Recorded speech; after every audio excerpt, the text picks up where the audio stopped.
ஆண்டவராகிய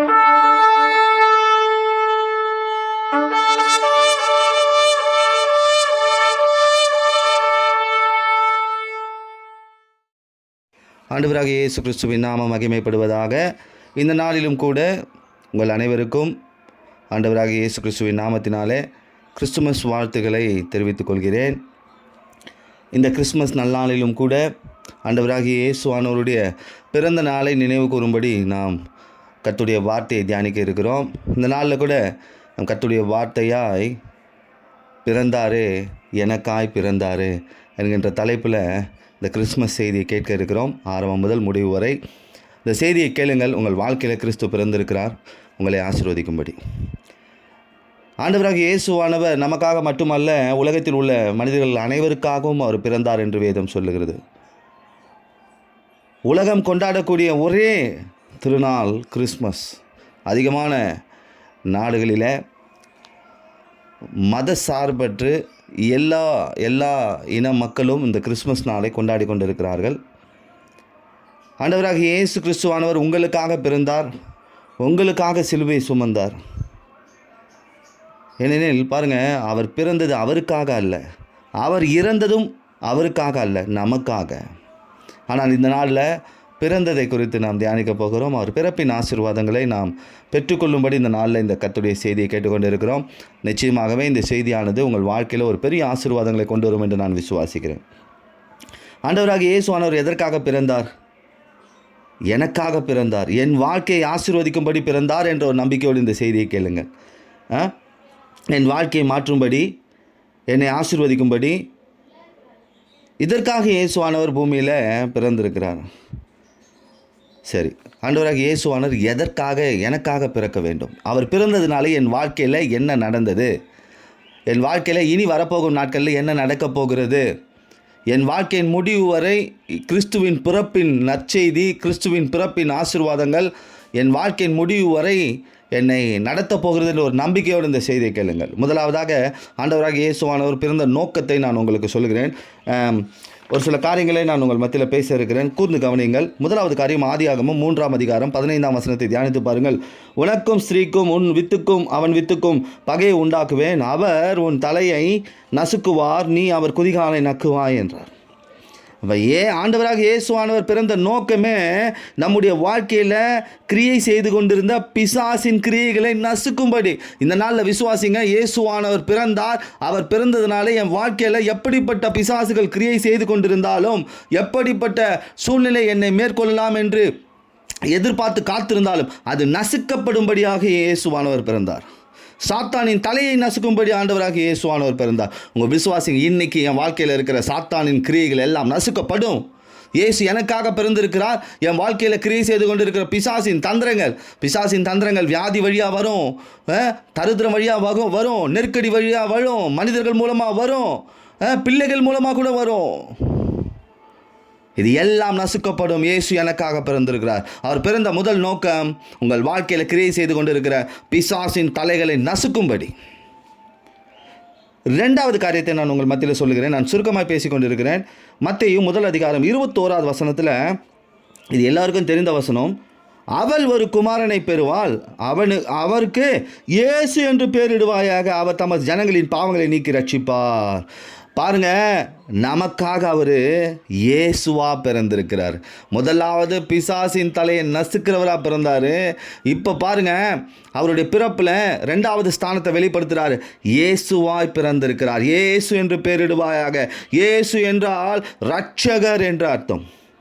பாருங்க, பாவங்களை நீக்கி ரட்சிப்பார் என்று சொல்லப்பட்டு, ரட்சிப்பு என்றால் பாதுகாப்பு என்று அர்த்தம். அப்போ இயேசுவா என் வாழ்க்கையில் பிறந்திருக்கிறார், என்னை பாதுகாக்கும்படி, என் வாழ்க்கையில் பிசாசு மேற்கொள்ள முடியாதபடி, வியாதி மேற்கொள்ள முடியாதபடி, தரித்திரம் மேற்கொள்ள முடியாதபடிக்கு, சாபம் மேற்கொள்ள முடியாதபடிக்கு என்னை பாதுகாக்கிறவராக இயேசுவாய் பிறந்திருக்கிறார். ஏன்னா அப்போஸ்தலர் நடவடிக்கைகள் 4ஆம் அதிகாரம் 12ஆம் வசனத்தில் சொல்லப்பட்டிருக்கு, அவரை அல்லாமல் வேறொருவராலும் ரட்சிப்பு இல்லை, வேற யாராலையும் அப்படி பாதுகாக்க முடியாது. எனக்காக இயேசுவின் நாமத்தில் பிறந்திருக்கிறாரு, என்னை பாதுகாக்கும்படி. என்னை பாதுகாக்கும்படி.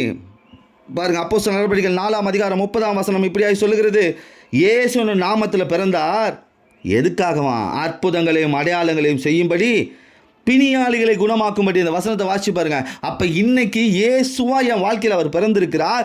என் வாழ்க்கையை பாதுகாக்கும்படி, என் வாழ்க்கையில் அற்புதங்களை செய்யும்படி, என்னுடைய வாழ்க்கையில் பிணியாளிகள் என்றால் வியாதியஸ்தர்கள், வியாதி வந்தாலும் அதை குணமாக்கும்படி ஆண்டவராக இயேசு உங்களுக்காக பிறந்த நோக்கம் அற்புதங்களையும் அடையாளங்களையும் செய்யும்படி, பிணியாளிகளையும் பிசாசின் பிடியில் இருந்தவர்களை விடுவிக்கும்படி. அப்போ முதலாவது பிசாசின் தலையை நசுக்கும்படி பிறந்தார். ரெண்டாவது இயேசு என்னும் நாமத்தில் பிறந்திருக்கிறார். எனக்குள்ளே இயேசுவா பிறந்திருக்கிறாரா? எனக்குள்ளே இயேசுவா இருக்கணும். இன்னொரு வசனத்தை வாசிப்போம். 3வது காரியத்தை சொல்கிற மத்தேயு 1:23 ஒரு கன்னிகை கர்ப்பவதியாகி ஒரு குமாரனை பெறுவாள், அவருக்கு இம்மானுவேல் என்று பெயரிடுவார்கள். இம்மானுவேல் என்பதற்கு தேவன் நம்மோடு இருக்கிறார் என்ற அர்த்தம். முதலாவதாக இயேசுவா என் வாழ்க்கையில் வெளிப்பட்டிருக்கிறார். ரெண்டாவது இம்மானுவேலாய் பிறந்திருக்கிறார். பாருங்க, இயேசு என்ற நாமத்தில் பிறந்திருக்கிறார். என்ன செய்யும்படி? அற்புதங்களையும் அடையாளங்களையும் செய்யும்படி, பிணியாளிகளை அதாவது வியாதியஸ்தரை குணப்படுத்தும்படி. 3வது காரியம் பாருங்க, அவர் இம்மானுவேலாய் பிறந்திருக்கிறார், நம்மோடே இருக்கும்படி. இம்மானுவேல் என்றால் இயேசு நம்மோடு இருக்கிறார் என்ற அர்த்தம். அவர் நம்மோடு இருக்கும்படி இம்மானுவேலாய் பிறந்திருக்கிறார். அவர் பிறப்பின் நோக்கம் பாருங்க, இயேசுன்னு தன்னை வெளிப்படுத்துகிறார். அடுத்தது இம்மானுவேலை வெளிப்படுத்துகிறார். இன்னைக்கு இயேசு இல்லை உலகத்தில், அவர் எங்கே போனாருன்னு நிறைய பேர் சொல்லிட்டு இருக்காங்க. ஆனால் அவர் இம்மானுவேலா என்னோடு இருக்கிறார். இயேசு உங்களோடு இருந்தால் நீங்கள் ஆசீர்வதிக்கப்பட்டவர்கள். பாருங்க, இம்மானுவேல், இயேசுவாகிய இம்மானுவேல் என்னோடு இருந்தால் நான் ஆசீர்வதிக்கப்பட்டவன். பாருங்க, அவர் பிறந்த நோக்கம் இயேசுன நாமத்தில் தன்னை வெளிப்படுத்துகிறார். அடுத்தது இம்மானுவேல் என்னும் நாமத்தில் வெளிப்படுத்துகிறார். ஏன்னா யோசேப்பு ஒரு மனுஷன், அவரை பற்றி எல்லாம் தெரியும் நம்ம அனைவருக்கும். அவனுக்கு எதுவும் இல்லை, குடும்பம் இல்லை, ஆடை இல்லை, பணம் இல்லை, பலம் இல்லை. ஆனால் இம்மானுவேல், கர்த்தர் அவனோடு இருந்தார் என்று வேதம் சொல்லுகிறது. ஆதியாகமம் 39 1 முதல் 5 வசனங்களை சுருக்கமாக நான் வாசிக்கிறேன். அதில் பாருங்கள், போத்திபார் எங்கே இருக்கிறான்? போத்திபார் யோசேப்பை இஸ்மவேல் இடத்துல விலைக்கு வாங்குறாரு. ஆனால் வேதம் சொல்லு, கர்த்தர் யோசேப்போடு இருந்தார். அவன் காரிய சுத்தி உள்ளவனாக இருந்தான். பாருங்க, இம்மானுவேல் உங்களோடு இருக்கிறார், நீங்கள் காரிய சித்தி உள்ளவர்களாக இருப்பீர்கள். இயேசு பிறந்திருக்கிறார் உங்கள் வாழ்க்கையில்.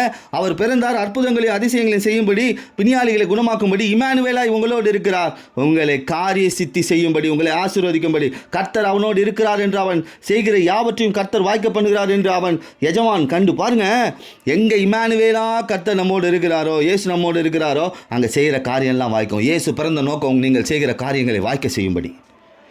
பாருங்க, யோசேப்பு கையில் தன் வீட்டையும் தனக்கு உண்டான யாவற்றையும் அவன் கையில் ஒப்புவித்தான். தன் வீட்டிற்கும் தனக்கு உண்டான எல்லாவற்றுக்கும் விசாரிப்பு காரணானால் யோசேப்பு நிமித்தம் அந்த எகிப்தியன் வீட்டை ஆசீர்வதித்தார். வீட்டிலும் வெளியிலும் அவனுக்கு உண்டான எல்லாவற்றிலும் கர்த்தருடைய ஆசீர்வாதம் இருந்தது. பாருங்க, இந்த தேவ மனுஷன் யோசேப்போடு ஆண்டவராக இயேசுவானவர் இம்மானுவேலாக இருக்கிறார். அங்கே பாருங்கள், அவன் இருக்கிற இடத்த கர்த்தர் ஆசீர்வதித்தாராம். நீங்கள் இருக்கும் இடம் ஆசீர்வாதமாக இருக்கும். காரணம், இம்மானுவேல், இயேசு நம்மோடு இருக்கிறார். உலகபூர்வமான மனிதனுடைய வீட்டுக்கு நீங்கள் போனாலும் அந்த வீடு ஆசீர்வாதமாக இருக்கும். காரணம், இம்மானுவேல் உங்களோடு இருக்கிறார். இப்போ முதலாவது தன்னை இயேசுவாய் வெளிப்படுத்தினார். ரெண்டாவது இம்மானுவேலாய் வெளிப்படுத்துகிறார். அடுத்தது எரோமியா 1:8 இது கூட நீங்கள் வாசிச்சு பாருங்கள். நீ அவர்களுக்கு பயப்பட வேண்டாம், உன்னை காக்கும்படிக்கு நான் உன்னோட கூட இருக்கிறேன் என்று கர்த்தர் சொல்லுகிறான். பாருங்கள், இம்மானுவேலா அவர் கூட இருக்கும்போது உங்களை பாதுகாப்பார், எல்லா சூழ்நிலையும் பாதுகாப்பார். எரோமியா 20:11 கர்த்தரோ பயங்கரமான பராக்கிரமசாலியாக என்னோடு இருக்கிறார். என்னை துன்பப்படுத்துதல் மேற்கொள்ளாமல் இடறுவார்கள். தங்கள் காரியம் வாய்க்காதபடியினால் மிகவும் வெட்கப்படுவார்கள். மறக்கப்படாத நித்திய லஜ்ஜை அவர்களுக்கு உண்டாகும். இம்மானுவேல், பராக்கிரமசாலியாய் கர்த்தர் உங்களோடு இருக்கிறார். முதலாவது இம்மானுவேல் ஆசீர்வதிக்கிற தெய்வமாக இருந்தார், பராக்கிரமசாலியாய் இருக்கிறார், சத்துருக்களை வீழ்த்தும்படி. இயேசு பிறந்த நோக்கம் உங்கள் வாழ்க்கையில் எப்படிப்பட்ட பிசாசின் கிரியைகள் வந்தாலும், பொல்லாத மனிதர்கள் வந்தாலும் அது வீழ்ந்து போகும்படி எப்படி இருக்கிறாரா? பராக்கிரமசாலியாக இருக்கிறார். அது மட்டும் இல்லை, புதிய ஏற்பாட்டில் 2 தீமோத்தேயு 4:17 வாசிச்சு பாருங்கள். கர்த்தரோ எனக்கு துணை நின்று பலப்படுத்தினார், சிங்கத்தின் வாயிலிருந்து நான் ரட்சிக்கப்பட்டேன். பவுல் சொல்கிற ஒரு வார்த்தையை பாருங்கள். கூட எப்படி இருக்காராம்? இம்மானுவேல் துணையாக இருக்கிறாராம். சிங்கம் போல மனிதர்கள் ரட்சிக்க வந்தாலும் கர்த்தர் ரட்சிக்கிறவராக இருக்கிறார். அப்போ என் வாழ்க்கையில் முதலாவது அவர் இயேசுவாய் பிறந்தார். எதுக்கு இயேசுவாக பிறந்தார்? அற்புதங்களையும் அடையாளங்களையும் செய்யும்படி, பிணியாளிகளை குணப்படுத்தும்படி. ரெண்டாவது இம்மானுவேலாய் பிறந்தார், என்னை ஆசீர்வதிக்கும்படி. என்னை காக்கும்படி, பராக்கிரமசாலியாக என்னோடு இருக்கும்படி, எனக்கு துணையாக இருக்கும்படி. சரி, அடுத்தது மத்தேயு 2ஆம் அதிகாரம் முதல் 2 வசனங்களை வாசிச்சு பாருங்க. ஏரோது நாட்களிலே இயேசு பிறந்தபோது கிழக்கிலிருந்து சாஸ்திரிகள் எருசலேமுக்கு வந்து, யூதருக்கு ராஜாவாய் பிறந்திருக்கிறவர் எங்கே? அடுத்தது இயேசு கிறிஸ்து நம்ம வாழ்க்கையில் ராஜாவாய் பிறந்திருக்கிறார். முதலாவது இயேசுவாய் பிறந்தார். அவர் தன்னை இம்மானுவேலாய் வெளிப்படுத்தினார். இப்பொழுது நம் வாழ்க்கையில் ராஜாவாய் தன்னை வெளிப்படுத்தி கொண்டிருக்கிறார். அவர் நம்மை ஆளும்படி ராஜாவாய் பிறந்தார். பாருங்க, அப்போ அவர் ராஜாவாக பிறந்திருக்கா. அவருடைய பிள்ளைகள் நாம யார்? நாமும் ராஜாக்கள் தான். பாருங்கள், அவர் ராஜாவாக பிறந்திருக்கிறாரு. திரும்ப ராஜா என்ன பண்ணுவாங்க? பிரஜைகளுடைய குறைகளை கேட்பார்கள், பிரஜைகளுடைய பிரச்சனைகளை கேட்பார்கள், பிரஜைகளுடைய விண்ணப்பங்களை கேட்பார். அப்படி தான் இயேசு ராஜா நம்முடைய ஜபங்களை கேட்டுக்கொண்டிருக்கிறாராம். சங்கீதம் 5ஆம் அதிகாரம் 2ஆம் வசனத்தில், என் ராஜாவே, என் தேவனே, என் வேண்டுதலின் சத்தத்தை கேட்டருளும். தாவீதுடைய ஜபம் பாருங்க, ராஜாவை நோக்கி ஜெபிக்கிறான். இன்னைக்கு என் வாழ்க்கையில் இயேசு ராஜாவாக இருக்கிறார். என்னை ராஜாவாய் மாற்றும்படி, என் விண்ணப்பங்களை கேட்கும்படி. சங்கீதம் 24, 7, 8, 9 வாசி பாருங்க. சங்கீதம் 24ஆம் அதிகாரம் 7, 8, 9 நான் சுருக்கமாய் வாசித்துக் கொண்டிருக்கிறேன். அனாதி கதவுகளை உயருங்கள், மகிமையின் ராஜா உட்பிரவேசிப்பார். யார் இந்த மகிமையின் ராஜா? அவர் வல்லவர், பராக்கிரமம் உள்ள கர்த்தர், யுத்தத்தில் பராக்கிரமம் உள்ளவர். அப்போ மூணாவது, என் வாழ்க்கையில் இயேசு ராஜாவாய் பிறந்திருக்கிறார். எதற்காக? என் வாழ்க்கையில் வல்லமையான காரியங்களை செய்யும்படி, பராக்கிரமசாலியாக இருந்து யுத்தத்தில் என்னை ஜெயிக்க வைக்கும்படி. அப்போ இன்றைக்கு புரிந்து கொள்ளுங்கள். பாருங்கள், ஒரு தனிப்பட்ட ஒரு குழந்தை பிறக்குது. அந்த குழந்தைக்கு பல பரிமாணங்கள், அவர்கள் பார்க்கும் பரிமாணமாக எப்படி இருக்குது? இன்றைக்கி ஒரு தனிப்பட்ட மனுஷனை அன்புள்ளவராகவும் பார்க்க முடியும், கோபம் உள்ளவராகவும் பார்க்க முடியும், சண்டைக்காரங்களாகவும் பார்க்க முடியும், உதவி செய்யலாம் பார்க்க முடியும். ஒரே மனிதனுக்குள்ளே இத்தனை குணாதிசயங்கள் இருக்கிறது போல அந்த நாளில் இந்த பிறந்த குழந்தைக்கு இவர்கள் சொன்ன வார்த்தை பாருங்கள், அவர் இயேசுன்னு பேரிட்டாங்க. காரணம், அவர் பிறந்து என்ன செய்யணும்? அற்புதங்கள் செய்யணும், அடையாளங்கள் செய்யணும், நம்ம வாழ்க்கையில் பிணியாளிகளை குணப்படுத்தணும். அடுத்தது இம்மானுவேல், அவர் கூட இருந்து நம்மை ஆசீர்வதிக்கணும், அவர் நம்மை பாதுகாக்கணும், பராக்கிரமசாலியாக கூட இருக்கணும், துணையாக இருக்கணும், ரட்சிக்கும்படி. அடுத்தது பாருங்கள், ராஜாவாய் பிறந்திருக்கிறார். ஜபங்களை கேட்கும்படி, அவர் வல்லமையான காரியங்களை செய்யும்படி, நமக்காக யுத்தம் செய்யும்படி. அடுத்த காரியத்தை சொல்லுகிறேன். மத்தேயு 2ஆம் அதிகாரம் 4, 5 வசனங்களை வாசித்து பாருங்கள். இந்த இடத்துல பிரதான ஆசாரியன் ஏரோது சொல்கிற பிரதான ஆசாரியர் ஜனத்தின் வேதபாரகர் எல்லோரையும் கூடி வர செய்து ஏரோது செய்கிற வேலை இது. கிறிஸ்துவானவர் எங்கே பிறப்பார் என்று அவர்களிடத்தில் விசாரித்தான். பாருங்கள், அடுத்தது கிறிஸ்துவாய் பிறந்திருக்கிறார். அவர் இயேசுவாய் பிறந்தார், இம்மானுவேலாய் பிறந்தார், அடுத்தது ராஜாவாய் பிறந்தார். இப்போ எனக்காக கிறிஸ்துவாய் பிறந்திருக்கிறார். பாருங்கள், அதற்கு அவர்கள் யூதேயாவில் உள்ள பெத்லகேமிலே பிறப்பார் என்றார். கிறிஸ்து எனக்காக கிறிஸ்துவாய் பிறந்தார். கிறிஸ்து என்றால் அபிஷேகம் பண்ணப்பட்டவர் என்ற அர்த்தம். அவர் நம்மை அபிஷேகம் செய்யும்படி கிறிஸ்துவாய் பிறந்திருக்கிறார். நாம் அபிஷேகம் பெற்றவர்கள். மத்தேயு 11ஆம் அதிகாரம் 2ஆம் வசனத்தில் யோவான் கிறிஸ்துவின் கிரியைகளை குறித்து கேள்விப்பட்டு என்று சொல்லப்பட்டிருக்குது. அப்போ அபிஷேகம் இருக்கும் இடத்துல கிரியைகள் இருக்கும். கிறிஸ்து அவர் நம் வாழ்க்கையில் பிறந்த நோக்கம் நம்முடைய வாழ்க்கையில் கிரியை செய்யும்படி. நம் வாழ்க்கையில் ஒரு கிரியை செய்துக்கிட்டே இருக்கணும். கடைசி வரைக்கும் எனக்குள்ளே இருக்கிற அபிஷேகம் கிரியை செய்யணும். எனக்குள்ளே கிறிஸ்து அபிஷேகிக்கிறவராக இருக்கிறார், அபிஷேகமாக இருக்கிறார். என் வாழ்க்கையை கிரியை செய்யபடி, என் வாழ்க்கையில் கிரியை செய்துக்கிட்டே இருக்கணும். அப்போ தான் நம்ம மற்றவங்களுடைய வாழ்க்கையில் கிரியை செய்ய முடியும். கிறிஸ்து என்னும் அபிஷேகம் நமக்குள்ளே இருந்தால் பிசாசுகள் நம்ம பார்த்து ஓடும் நம்மகிட்டே. ஏன்னா நம்மளை கொண்டு பிசாசை துரத்துவார் இந்த அபிஷேகம். லூக்கா 4ஆம் அதிகாரம் 41ஆம் வசனம் வாசி பாருங்கள். பிசாசுகளும் நீ தேவனுடைய குமாரனாகிய கிறிஸ்து என்று சத்தமிட்டு அநேகரை விட்டு புறப்பட்டது என்று சொல்லப்படுது. அப்போ எனக்குள்ள கிறிஸ்து அபிஷேகமாக இருக்கிறார்னா நான் போய் நிற்கிற இடத்துல பிசாசு ஓடும், நான் ஜெபிக்கிற இடத்துல பிசாசு ஓடும். அப்போ இயேசு பிறந்த நோக்கம் என்ன? என் வாழ்க்கையில் ஒரு அபிஷேகத்தை கொடுத்து எனக்குள்ள ஒரு கிரியை வைத்து என் மூலமாக பிணியாளிகளை சொஸ்தமாக்கும்படி, பிசாசு பிடித்தவர்களுடைய வாழ்க்கையிலிருந்து பிசாசுகளை துரத்தும்படி, வாழ்வளிக்கும் வார்த்தைகளை பேசும்படி. அப்போ பாருங்கள், இயேசுவானவர் அவர் பிறந்த நோக்கம் என்ன? முதலாவது பிசாசின் தலைகளை நசுக்கும்படி பிறந்தார்னு சொன்னேன். அடுத்து பாருங்கள், இயேசுவா பிறந்தார் எதுக்கு? அற்புதங்களையும் அடையாளங்களையும் பிசாசின் தந்திரங்கள், அதாவது வியாதியஸ்தையும் குணப்படுத்தும்படி. இம்மானுவேலாக என் வாழ்க்கையில் இருக்கிறார். எப்படி? என்னை ஆசீர்வதிக்கும்படி, என்னை பாதுகாக்கும்படி, அதே போல் பராக்கிரமசாலியாக என்னோடு இருந்து எனக்கு துணையாக நிற்கும்படி. அடுத்தது ராஜாவாக பிறக்கிறார்.